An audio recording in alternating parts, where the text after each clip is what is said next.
നമസ്കാരം. Big boss Malayalam season 4 മലയാളികൾക്കിടയിൽ സുപരിചിതനായി മാറിയ താരമാണ് ഡോക്ടർ റോബിൻ രാധാകൃഷ്ണൻ. ഷോയിലെത്തി ആദ്യം മുതൽ ജനശ്രദ്ധ നേടിയ റോബിന് നിരവധി ആരാധകരെ സ്വന്തമാക്കാൻ സാധിച്ചിരുന്നു. ഷോയിൽ നിന്നും പകുതിക്ക് വെച്ച് പുറത്താക്കപ്പെട്ടുവെങ്കിലും 4ാം സീസണിലെ ഏറ്റവും വലിയ ചർച്ചയായി മാറാൻ റോബിന് സാധിച്ചിരുന്നു. ബിഗ് ബോസിന് ശേഷം റോബിൻ വാർത്തകളിൽ നിറഞ്ഞു നിന്നിരുന്നു. വിവാദങ്ങളും എന്നും റോബിന് പിന്നാലെ ഉണ്ടായിരുന്നു. ബിഗ് ബോസിന് ശേഷമാണ് റോബിനും മാരുതിപ്പൊടിയും കണ്ടുമുട്ടുന്നതും പ്രണയത്തിലാകുന്നതും. റോബിന്റെ പ്രണയവും വിവാഹ നിശ്ചയവും വിവാഹവുമെല്ലാം വലിയ വാർത്തയായിരുന്നു. റോബിനെ ഇന്റർവ്യൂ എടുക്കാൻ എത്തിയ ആരതിപ്പൊടിയുമായി റോബിൻ പ്രണയത്തിലാവുകയായിരുന്നു. ബിഗ് ബോസ് താരമായ റോബിനും നടിയും സംരംഭകയുമായ ആരതിയും കണ്ടുമുട്ടുന്നത് ഒരു അഭിമുഖത്തിലായാണ്. ആ സൗഹൃദം അധികം വൈകാതെ പ്രണയത്തിലേക്കും വിവാഹ നിശ്ചയത്തിലേക്കും വിവാഹത്തിലേക്കും എത്തുകയായിരുന്നു. ഇന്ന് ആരാധകരുടെ പ്രിയപ്പെട്ട താരജോഡികളാണ് ഇരുവരും. ഇവരുടെ വിവാഹത്തിന് പിന്നാലെ ഇരുവരുടെയും ഹണിമൂൺ യാത്രകളും ആഘോഷങ്ങളും ആരാധകർ ഏറ്റെടുത്തു. ഹണിമൂൺ ആഘോഷിക്കാൻ 24 രാജ്യങ്ങളിലേക്ക് പോകുമെന്നായിരുന്നു റോബിൻ ആരാധകരോട് പങ്കുവച്ചത്. എന്നാൽ ആദ്യം രാജ്യം സന്ദർശിച്ചു കഴിഞ്ഞപ്പോൾ തന്നെ അടുത്ത യാത്ര റോബിനും ആരതിയും ഉപേക്ഷിച്ചു. റോബിൻ ആരോഗ്യകരമായ പ്രശ്നങ്ങൾ നേരിട്ടതിനാലാണ് യാത്ര മാറ്റിവെച്ചതെന്നായിരുന്നു താരങ്ങൾ അറിയിച്ചത്. ഇപ്പോഴിത് അന്ന് എന്താണ് സംഭവിച്ചതെന്ന് പറയുകയാണ് റോബിൻ. ഒരു മാധ്യമത്തിന് നൽകിയ അഭിമുഖത്തിൽ സംസാരിക്കുകയായിരുന്നു റോബിൻ. കുട്ടിക്കാലത്ത് തന്നെ ഹണിമൂണിന് പോകണമെന്നൊക്കെ ഞാൻ ആഗ്രഹിച്ചതാണ്. ഞാനായാലും എൻ്റെ പാർട്ട്ണറായാലും അധികം യാത്ര പോയ ആളുകളല്ല. വിവാഹം കഴിക്കുമ്പോൾ ഞങ്ങളെ സ്പോൺസർ ചെയ്ത് യാത്രകൾക്കൊക്കെ കൊണ്ടുപോയാൽ എന്ന് ആഗ്രഹിച്ചിട്ടുണ്ട്. ബിഗ് ബോസിന് മുൻപാണ് ഇങ്ങനെ ചിന്തിച്ചത്. ആ ആഗ്രഹമാണ് സാധിച്ചത്. 2 വർഷം കൊണ്ട് 24 രാജ്യങ്ങളാണ് കവർ ചെയ്യുന്നത്. അതിലൊരു രാജ്യം ഇപ്പോൾ തന്നെ കഴിഞ്ഞു, അസർബൈജാൻ. അതിനുശേഷം ബാലി പോകാനുള്ള ടിക്കറ്റൊക്കെ എടുത്തതാണ്. എന്നാൽ എനിക്ക് ന്യൂമോണിയ വന്നു. കോവിഡിന് ശേഷം പ്രതിരോധശേഷിയൊക്കെ കുറഞ്ഞു. മെഡിക്കേഷൻ എടുത്താലും പ്രശ്നമാണ്. കഫത്തിൽ ബ്ലഡ് വരുന്ന സിറ്റുവേഷൻ ആയപ്പോൾ ഹോസ്പിറ്റലിൽ പോയി പരിശോധിച്ചപ്പോഴാണ് ന്യൂമോണിയയുടെ ആദ്യ സ്റ്റേജാണെന്ന് അറിഞ്ഞത്. അങ്ങനെ ഒരു യാത്ര ഡ്രോപ്പ് ചെയ്തു. ആശുപത്രിയിൽ കിടക്കുന്ന ഫോട്ടോയൊന്നും ഇടേണ്ടെന്ന് കരുതിയതാണ്. എന്നാൽ ബാലിയിൽ പോകുന്നുവെന്ന് സ്റ്റോറിയൊക്കെ ഇട്ട് പിന്നെ അസുഖമായത് പറയാതിരിക്കുമ്പോൾ കഥ ഉണ്ടാക്കിയതാണെന്ന് തോന്നും.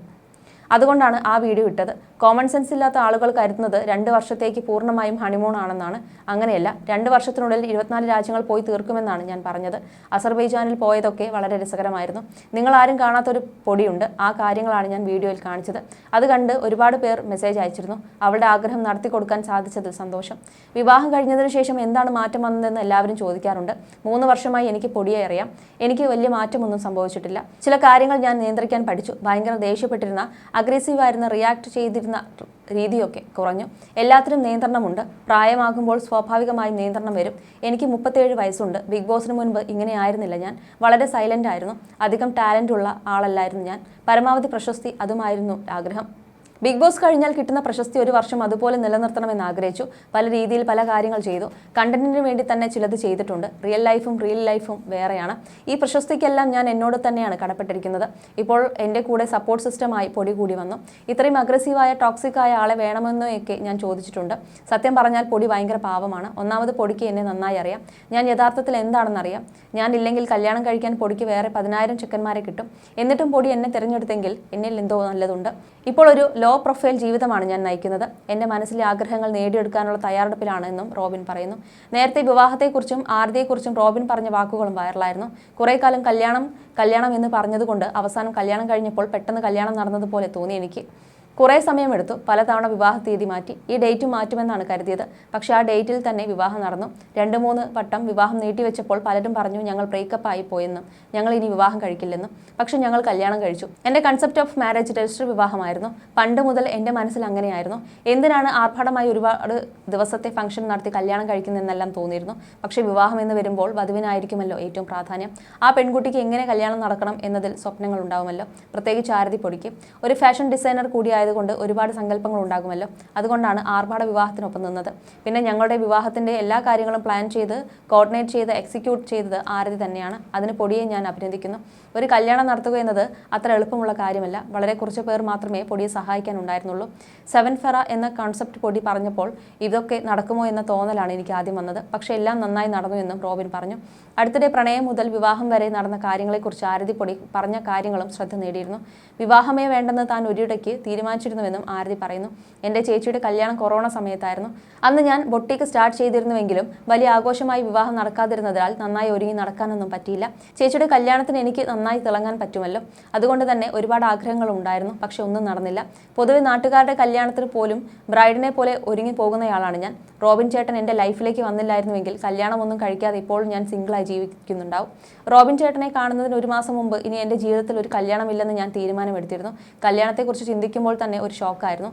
കുറേ സമയമെടുത്ത് മാത്രമേ എനിക്ക് ഒരാളോട് കണക്റ്റ് ആകാൻ പറ്റൂ എന്നൊക്കെ തോന്നിയിരുന്നു. പക്ഷേ ഇത്രയും ഫാസ്റ്റായി ഒരാളുമായി കണക്റ്റ് ആവുമെന്ന് വിചാരിച്ചിരുന്നില്ല. പിന്നെ ഞങ്ങൾ പരിചയപ്പെട്ട് കുറേ നാളുകൾക്ക് ശേഷമാണ് വിവാഹിതരായത്. പരസ്പരം മനസ്സിലാക്കാനും മാറാനും സമയം കിട്ടി. ഫോഴ്സ്ഫുള്ളി മാറാനല്ല, അങ്ങോട്ടും ഇങ്ങോട്ടും ഇഷ്ടം കൊണ്ട് മാറുന്നതിനെയാണ് ഉദ്ദേശിച്ചത്. ഞങ്ങൾ റിലേഷൻഷിപ്പിലായ സമയത്ത് ഏറ്റവും കൂടുതൽ ആളുകൾ ചോദിച്ചത് എങ്ങനെയാണ് ഇത്ര പെട്ടെന്ന് ലവായി കല്യാണം കഴിക്കാൻ പറ്റുന്നതെന്നാണ്. പക്ഷേ ഞങ്ങൾ 3 വർഷത്തോളം സമയമെടുത്ത് രണ്ടുപേരുടെയും കരിയറും മറ്റു കാര്യങ്ങൾ ഞങ്ങൾക്ക് വേണ്ട രീതിയിൽ ആക്കിയ ശേഷമാണ് വിവാഹിതരായത്. ഞങ്ങളുടെ പേരൻസിന് ഹെൽത്ത് ഇഷ്യൂസ് ഒക്കെ ഉള്ളതാണ്. അതുകൊണ്ട് തന്നെ അധികം ആളുകളില്ലാതെ വേണ്ടപ്പെട്ടവരെ വിളിച്ച് ഒരു ഗെറ്റ് ടുഗദർ പോലെ ഞങ്ങളുടെ വിവാഹം മാറ്റണമെന്ന് ആഗ്രഹമുണ്ടായിരുന്നു. ആർഭാടം എന്നതിലുപരി നല്ല കുറേ ഓർമ്മകൾ സൃഷ്ടിക്കുക എന്നതായിരുന്നു ലക്ഷ്യം. കുറേ വീഡിയോസും ഫോട്ടോസും വിവാഹവുമായി ബന്ധപ്പെട്ടുണ്ട്. വിവാഹ വസ്ത്രങ്ങൾ തയ്യാർ ചെയ്തത് മുതലുള്ള വീഡിയോകളുണ്ട്. അതെല്ലാം ഉൾപ്പെടുത്തി ഒരു ഡോക്യുമെന്ററി ചെയ്യാൻ ഉദ്ദേശമുണ്ട്. അത് വൈകാതെ പുറത്തിറക്കും. പലരെയും വിവാഹം വിളിക്കാൻ പറ്റിയില്ല. 300ഓളം വെഡ്ഡിംഗ് ഇൻവിറ്റേഷൻ വീട്ടിലിരിപ്പുണ്ട്. ആരും ട്രൈ ചെയ്യാത്ത കാര്യങ്ങൾ വിവാഹത്തിന് പരീക്ഷിക്കണമെന്നുണ്ടായിരുന്നു. വസ്ത്രത്തിലും ചടങ്ങുകളിലും പോലും ആ മാറ്റം കൊണ്ടുവരാൻ ശ്രമിച്ചിട്ടുണ്ട്. നന്നായി സ്പെൻഡ് ചെയ്ത് തന്നെയാണ് വിവാഹം നടത്തിയത്. കൊളാബ് ഒന്നും എടുത്തിട്ടില്ല. മീഡിയയെ കയറ്റാതിരുന്നത് നല്ല രീതിയിൽ ഫംഗ്ഷന്റെ വീഡിയോ ഞങ്ങൾക്ക് എടുത്ത് ഔട്ടുവിടാൻ വേണ്ടിയാണ്. എന്നിട്ട് പോലും പലരും വീഡിയോ എടുത്തു.